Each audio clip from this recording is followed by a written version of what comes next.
ሰዎች ሆይ ከዚህ ዓመት በኋላ ከመካከላችሁ እንደገና ለመገኘት መብቃቴን አላውቅምና ልብ ብሎ የሚያዳምጥ ጆሮአችሁን አውሱኝ። ዛሬ የምነግራችሁን ቁም ነገር በጥሞና አዳምጡ። በዕለቱ ከመካከላችን ለመገኘት ዕድል ላልገጠማቸውም መልእክቴን አድርሱ። ሰዎች ሆይ የዛሬው ቀን ይህ ከተማ የተቀደሱና የተከበሩ መሆናቸውን የምታውቁትን ያህል የእያንዳንዱን ሙስሊም ሕይወትና ንብረትን በክብር እንድትይዙ አደራ ተጥሎባችኋል። በእጃችሁ የሚገኙትን የአደራ ዕቃዎች ለባለቤቶቻችሁ መልሱ።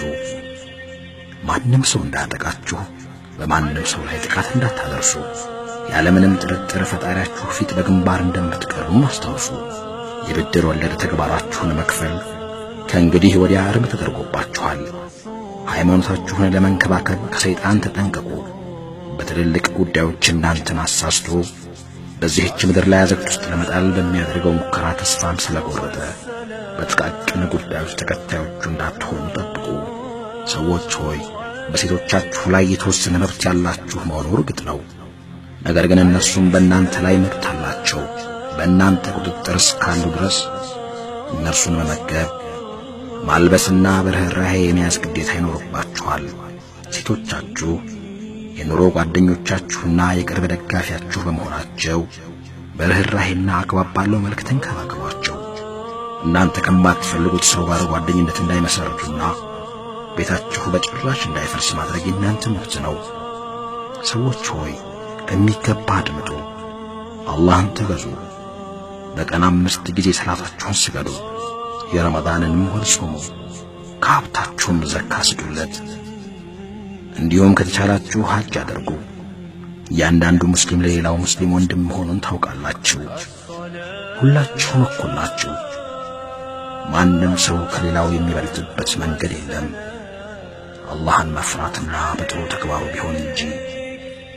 አስታውሱ፣ አንድ ቀን አላህ ፊት ቀርባችሁ ስለሰራችሁት ሥራ ትጠየቃላችሁ። ስለዚህ ተጠንቀቁ።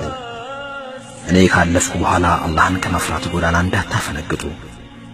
ሰዎች ሆይ ከኔ ኋላ አዲስ ነቢይ ወይም መልእክተኛ አይመጣም፣ አዲስ እምነትም አይወለድም። በሚገባ ተመራመሩ። ሕዝቦች ሆይ የማስተላልፍላችሁን መልእክት በትክክል ተረዱ። ኋላዬ 2 ነገሮችን ቁርአንና የኔን ምሳሌነት ማለትም ሱና ትችላችሁ አልፋለሁ። እሱን ከተከተላችሁ ስህተት ላይ ከመውደቅ ትድናላችሁ። ያዳመጠን ሁሉ መልእክቴን ላልሰሙት ያስተላልፉ። እነሱ ደግሞ በተራቸው ለሌሎች አዳርሱ።